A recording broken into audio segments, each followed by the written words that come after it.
Naimbag nga bigat mo, ma'am, shock ni Karen Dumal is from ISPSA main campus. May sana kami midwifery student, ma'am, that may nakatali po sa contact health teaching para 10,000 para mag-baby. So, kiuna nga topic ka, ma'am, about prenatal check-up. Ano ba tinukan ko na nga prenatal check-up? Kaya ano ka ba nga ba sa prenatal check-up? So, once mo nga maamang mga sibukan, igil ka nga i-start na ang prenatal check-up. Pag mo monitor ka, normal mo lang bati, BPM pulse rate, kilos mo nga, hindi tumupay. Kasama din mga, ito'y mga maaman, no, manon ba nga weeks or months ni baby. So, prenatal check-up ko, importante kung tamang tatlo, maaman din ito kailangan mga iwasan, kailangan nga arami din, tapos mga iwasan ito. Ang yaman na komplikasyon, kasi ako madigit yung alisan mo. Kinitimot na nga mabiling na recommender o bigay yung ma'am vitamins na pabiling mo nga itig. Then next ma'am ko, nutrition during pregnancy.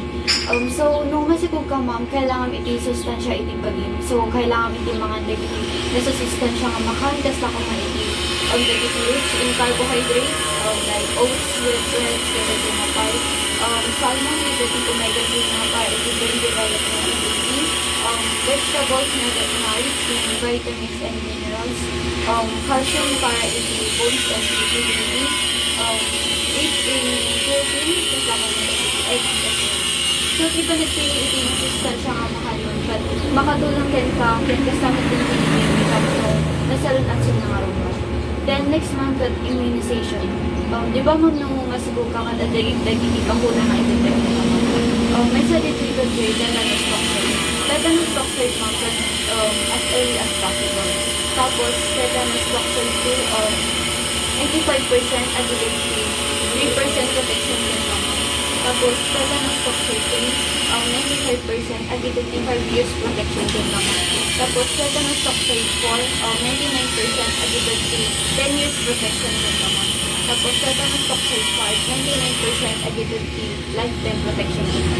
So, dapat ma'am, bigitin mo bakuna at maawat mo pag mo adati, kasi protection mo ma'am iti ang naman na sa baby. Then, next ma'am, birth spacing. Medyo mas ma'am, doon ako ito na time interval or baat saktay na agsipog ka ulit. So, recommend mo, dapat 3 to 5 years saktay na agsipog ka ulit. So, dahil ko'y adatiin mo ito na nga birth spacing that no, fully recovered ka ma'am, din mo lang panagsipog mo kasi. So, dapat ma'am, 3 to 5 years nga, tiurayan pa sakbay ka agsipog ulit. Kasi narigat mo ma'am mo, anak mo tapos aga ng kaulit. Tapos, next, coaching during delivery. Pwede mo ma'am emotional or physical support na itutulungan ka na or ipaayin ka na. So, as a midwives or nurses, ma'am, willing kami nga mang-assist or mang-supporta ka na. Kasi, amo may mga narigati at subukas day at the deputy, banad na kanyang kaya nga arabidyan or kailangan nito assistance mo. So, nga, ada kami ta, isupport nita kayo. Tapnahan yung malik ng agay sa kayo. Then, next ma'am, heart care. Then, yung ma'am, pang-alaga dyan po sa baby. Dapat ma'am, kung nasam lang agay papas or nabasang dito. Hanggang sa si alcohol or sabon kasi dapat man dry ng kanayan. Tapos nung agpa-diaper ka mo, dapat na makabaran dito yung part. Tapos nung hanyang mairita kasi nung pabadwang ma'am, dapat hanyang fitted, dapat yung comfortable so na tatlong adalat dati angin nga sumrak kanya. Tapos ma'am, di ba dati kasla agpitted ma'am, di kasla nakakibas lang kadyo. Handa yung pergan saan yung buyo din ma'am or ikatin. Kasi mabaling nga agka-infection ma'am. Orayan talaga nga pusaso na nga agenda. Tapos next ma'am, breastfeeding. Dito yung ma'am yung process no, kasanang nga pakanan or pati DNA baby. Mabalin ma'am nga breastfeed or agusar ka ti battle. Pero ti breastfeed ma'am dati so ti pinaka-effective kin, pinaka-safe nga way.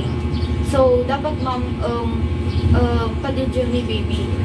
Dapat in 24 hours, dapat 8 times in every 3 hours. So, dapat ma'am iwasan dagiti sugary drinks kasi tamad din mamahan ka nga sinsindi or aginong kasi tapno han nga maapektaran ni baby. Tapos ma'am, immunization para kini baby. Na adamang ti bakuna nga maawat mo, adamot lang kini baby. So, nung pagkapanganak, adati maawat ni baby nga Hep B can BCG. Di Hep B ma'am kat tapno maprotektaran so na ti HEPA, tapos di BCG kat tapno mapreventaran so na ti tuberculosis. Tapos no 1.5, 2.5, can 3.5 months, adamot lang ti maawat na nga pentavalent vaccine, oral polio vaccine, can pneumococcal conjugate vaccine. Tapos no 3.5 months, adapay iti inactivated polio vaccine. Tapos no 9 months can 1 year measles, mumps, and rubella.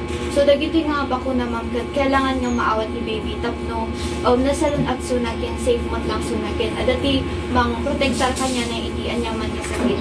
Then the last ma'am kat kahit mi lang ay correct dagiti meats or dagay pang mahiin ma'am nga basta kung madagay pa ng barbarikas yu or pananggalgalat yu kajay ayan tipusig ni baby hanyang susunod dagiti ma'am kasi tata adajay clip or clamp nga ikabildan to iti ma'am.